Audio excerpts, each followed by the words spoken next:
Hello my dear student, मैं अमन sir एक बार फिर से अपने इस नई वीडियो के साथ आप लोगों का अपने YouTube channel Patel coaching centre में आपका स्वागत करता हूं। देखिए विद्यार्थियों, आज मैं आप लोगों को क्लास 12 के फिजिक्स में जो संचार व्यवस्था वाला पार्ट है उससे आपके ऑब्जेक्टिव के जितने क्वेश्चन बन सकते हैं, ठीक है, बहुविकल्पीय के, वो सारे क्वेश्चन आपको यहाँ पर सॉल्व कराएंगे हम। और इसके पहले आपको, ठीक है, अन्य चैप्टर के वीडियो आपको दिए जा चुके हैं, उनको भी आप पूरा देख के कंप्लीट करते, मतलब वीडियो को बार बार आप रिवाइज करके आप देखते रहिए, ठीक है। 1 से 2 बार, 3 बार, 4 बार आप देखेंगे, फिर अपने आप सारे क्वेश्चन आपको याद हो जाएंगे। तो इसमें चलिए चलते हैं। सबसे पहला क्वेश्चन है, तो यहाँ पर देखिए बहुविकल्पीय प्रश्नोत्तर, निम्नलिखित प्रश्नों के 4 विकल्प दिए गए, सही विकल्प का चयन कीजिए। पहला क्वेश्चन देखिए आपका है, उच्च आवृत्ति तरंगों पर संदेश सिग्नल के अध्यारोपण की प्रक्रिया कहलाती है।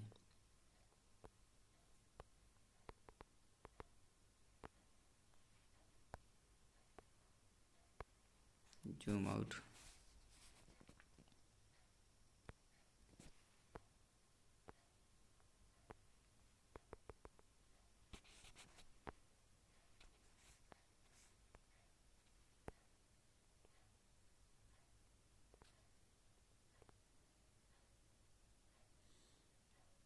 क्वेश्चन देखिए, उच्च आवृत्ति तरंगों पर, उच्च आवृत्ति तरंगों पर संदेश सिग्नल के अध्यारोपण की प्रक्रिया कहलाती है, ठीक है। तो इसमें पहला है संचरण, दूसरा ऑप्शन है मॉड्यूलन, तीसरा है संसूचन, चौथा है अभिग्रहण। तो मतलब क्वेश्चन आपका था, उच्च आवृत्ति तरंगों पर, उच्च आवृत्ति तरंगों पर संदेश सिग्नल के अध्यारोपण की प्रक्रिया कहलाती है, ठीक है। तो संचरण है, मॉड्यूलन है, संसूचन है, अभिग्रहण है। तो इसमें आपको होता है मॉड्यूलन। क्या होता है? मॉड्यूलन, यानी आपका ऑप्शन नंबर बी।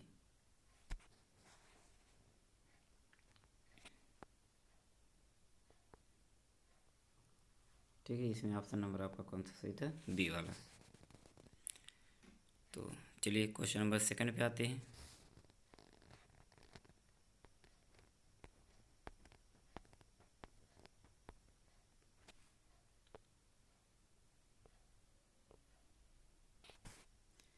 किसी रेखीय एंटीना द्वारा विकिरित शक्ति तरंगदैर्ध्य पर किस प्रकार निर्भर करती है,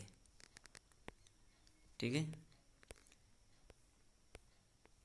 किसी रेखीय एंटीना द्वारा विकिरित शक्ति तरंगदैर्ध्य पर किस प्रकार निर्भर करती है। तो इसमें देखिए पहला ऑप्शन है पी प्रोपोर्शनल लैम्डा, दूसरा है पी प्रोपोर्शनल लैम्डा स्क्वायर, तीसरा है पी प्रोपोर्शनल 1/λ, चौथा है पी प्रोपोर्शनल 1/λ स्क्वायर।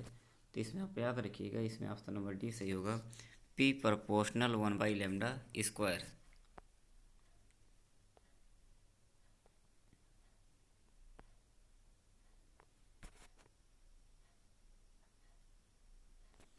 इसमें कौन सा ऑप्शन सही था? D, P proportional 1/λ square. Question number 3, किसी संदेश सिग्नल को किसी एंटीना द्वारा प्रेषित करने के लिए उसकी न्यूनतम लंबाई होनी चाहिए। इसको याद रखना, λ/8 होता है आपका, λ/8 कि λ/4, λ/4 सॉरी, ठीक है, λ/4। क्वेश्चन नंबर जैसे 2 है उसी प्रकार से ये भी समझो आपका है। क्वेश्चन आपका था, संदेश सिग्नल को किसी एंटीना द्वारा प्रेषित करने के लिए उसकी न्यूनतम लंबाई होनी चाहिए, ठीक है। पहला ऑप्शन था लैम्डा, दूसरा था λ/2, तीसरा था λ/4, चौथा है λ/8 है। तो इसमें आपका सही होगा क्या? λ/4, यानी ऑप्शन नंबर आपका होगा सी। क्वेश्चन नंबर 4, एक एंटीना एक अनुनादी परिपथ की भांति तभी कार्य करता है जब उसकी लंबाई ब्रेक में तरंगदैर्घ्य लैम्डा।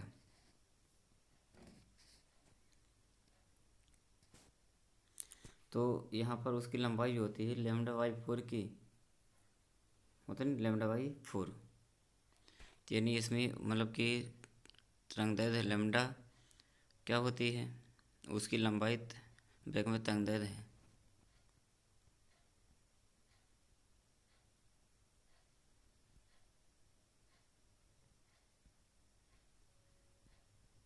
मतलब कि अगर जो उसकी तरंगदैर्घ्य लैम्डा हो तो लंबाई उसकी क्या होती है, λ/4 होती है, तरंगदैर्घ्य की चौथाई। तो इसमें आपका ऑप्शन नंबर होना चाहिए बी। ठीक है, एक एंटीना एक अनुनादी परपथ की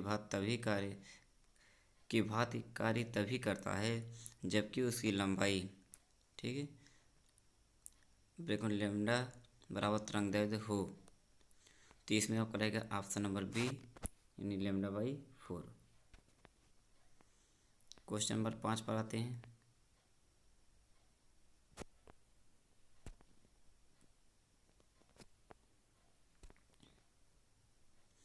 टीवी प्रसारण के लिए प्रयुक्त आवृत्ति परास होता है।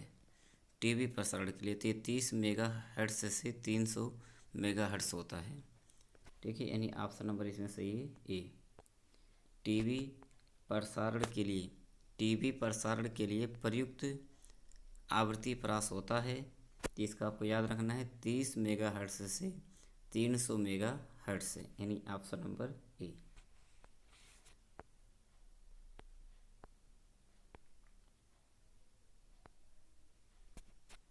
ठीक, फिर आइए क्वेश्चन नंबर 6। ये देखिए, क्वेश्चन दो प्रकार से पूछा जा सकता है। वाहक तरंग की आवृत्ति एफ के साथ सरब तरंग आवृत्ति एफ के आयाम मॉडुलन से प्राप्त बैंड चौड़ाई का मान होगा, अथवा एफ आवृत्ति की वाहक तरंग एफ आवृत्ति की सरब तरंग द्वारा आयाम मॉडुलित की जाती है। मॉडुलित तरंग की बैंड चौड़ाई होगी। ठीक है, क्वेश्चन को थोड़ा जूम आउट कर लिया जाए। देखिए, आपका क्वेश्चन है वाहक तरंग की आवृत्ति एफ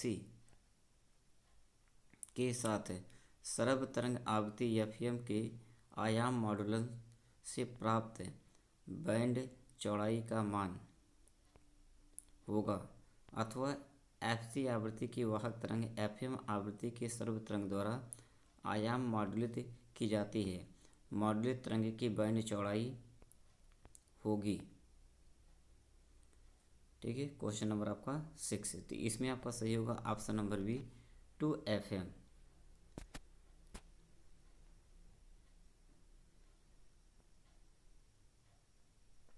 ठीक है, 2FM।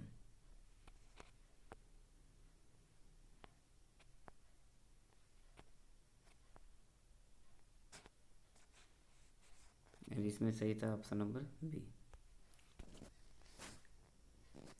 7वां क्वेश्चन आइए। आयाम मॉडुलित तरंग में मॉडुलन सूचकांक है। आयाम मॉडुलित तरंग में मॉडुलन सूचकांक कितना होता है? तो ये 0 तथा 1 के बीच होता है। ठीक है, 0 तथा 1 के बीच, इसे याद रखिएगा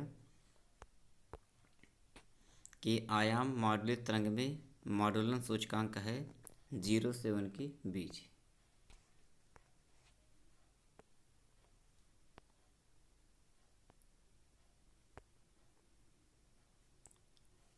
आठवां क्वेश्चन आपका है आयाम मॉडुलेशन तरंग निम्न के योग के समतुल्य है। 2 ज्यावक्रीय तरंगे, 3 ज्यावक्रीय तरंगे, 4 ज्यावक्रीय तरंगे, इनमें से कोई नहीं। ज्या देखिए साइन को कहा जाता है। तो इसमें कहा रहा है कि आयाम मॉडुलेशन तरंग निम्न के योग के समतुल्य है। तो इसमें रहेगा 3 ज्यावक्रीय तरंगे, यानी ऑप्शन नंबर आपका बी।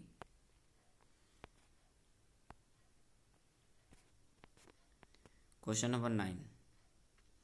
रेडियो तरंग के प्रसारण के लिए मॉडुलन है।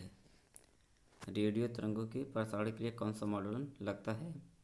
तो मॉडुलन जैसे देखिए आपको 3 प्रकार से आता है। एक आपका आवृत्ति मॉडुलन, आयाम मॉडुलन और कला मॉडुलन आपको बताया गया था। ठीक है, तो ये अगर रेडियो तरंग के प्रसारण किया जाएगा तो उसमें कौन सा मॉड्यूलन लगेगा, तो इसमें आपका क्या होता है, आयाम मॉड्यूलन। ठीक है, कौन सा होता है, आयाम मॉड्यूलन। तीन इसमें होता है ऑप्शन नंबर ए।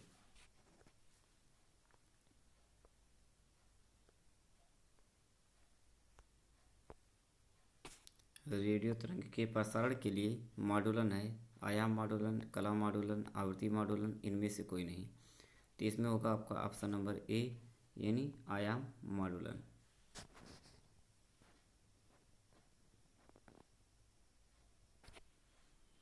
और इसके बाद चलिए आइए क्वेश्चन नंबर आपका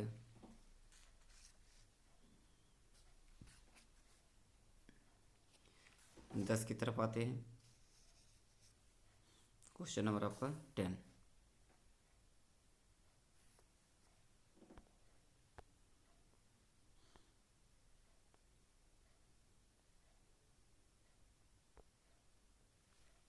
क्वेश्चन नंबर 10 में देखिए आपका है 3 × 10⁸ हर्ट्ज आवृत्ति की वाहक तरंगों के लिए द्विध्रुवी एंटीना की लंबाई होनी चाहिए। ठीक है, तो इसमें देखिए पहला ऑप्शन 0.25 मीटर, दूसरा है 0.50, तीसरा है 1 मीटर, चौथा है 4 मीटर। तो इसको देखिए जब फार्मूले के द्वारा इसको सॉल्व किया जाता है तो इसका मान आता है 0.50 मीटर, 0.50 मीटर, यानी option number B. Question number 11 important question है। यदि संप्रेषी एंटीना की ऊंचाई h1 तथा अपग्राही एंटीना की ऊंचाई h2 है तो दृष्टि रेखीय LOS संचरण विधि में संतोषजनक संचरण के लिए दोनों एंटीना के बीच की अधिकतम दूरी होती है, जबकि पृथ्वी की त्रिज्या r है। क्वेश्चन को जूम आउट करके देखिए। यदि संप्रेषी एंटीना की ऊंचाई h1 तथा अपग्राही एंटीना की ऊंचाई h2 है तो दृष्टि रेखीय LOC संचरण विधि में संतोषजनक संचरण के लिए दोनों एंटीनों के बीच की अधिकतम दूरी होती है, जबकि पृथ्वी की त्रिज्या r है।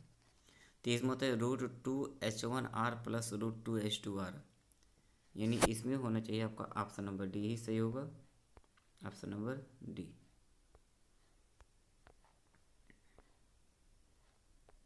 ठीक है, चारों ऑप्शन देखिए आपके हैं, ऑप्शन नंबर डी इसमें सही होगा। 12 देखिए 200 किलो हर्ट्ज की वाहक आवृत्ति और 10 किलो हर्ट्ज के मॉड्यूलन संकेत के लिए आयाम मॉड्यूलित AM सिग्नल की बैंड चौड़ाई होगी। क्वेश्चन नंबर 12 में आपका रहेगा ए, यानी 20 किलो हर्ट्ज। किसी क्वेश्चन की अगर सोल्यूशन की आवश्यकता होगी आप, ठीक है, क्योंकि यहाँ पर हमारा मेन उद्देश्य है कि बस आप क्वेश्चन को देख करके उसका आंसर आप जान जाइए। ठीक है, और आपको ऑप्शन वाले क्वेश्चन को पूरा सॉल्व करने की आवश्यकता आपको एग्जाम में नहीं रहेगा। सिर्फ ऑप्शन देखिए कौन सा सही उसे टिक करिए, आगे बढ़िए। ठीक है, तो 200 किलो हर्ट्ज की वाहक 200 किलो हर्ट्ज की वाहक आवृत्ति और 10 किलो हर्ट्ज के किलो हर्ट्ज के मॉड्यूलन संकेत के लिए आयाम मॉड्यूलित AM सिग्नल की बैंड चौड़ाई होगी, तो इसमें रहेगा 20 किलो हर्ट्ज, यानी option number A.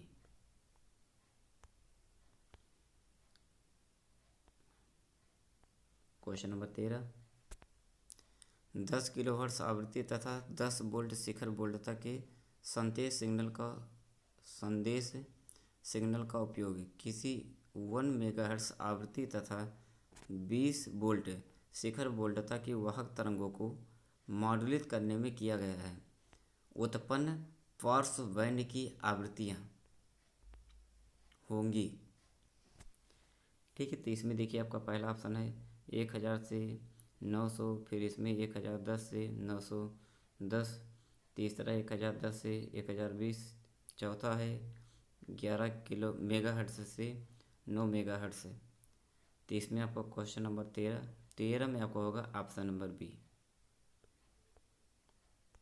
Option number B. Question zoom out कर लीजिए।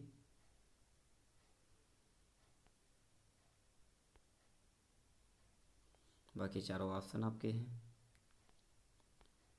क्वेश्चन नंबर 14, वियम तरंगों द्वारा क्षितिज से पार संचार के लिए निम्न में से कौन सी आवृत्ति प्रयुक्त होगी।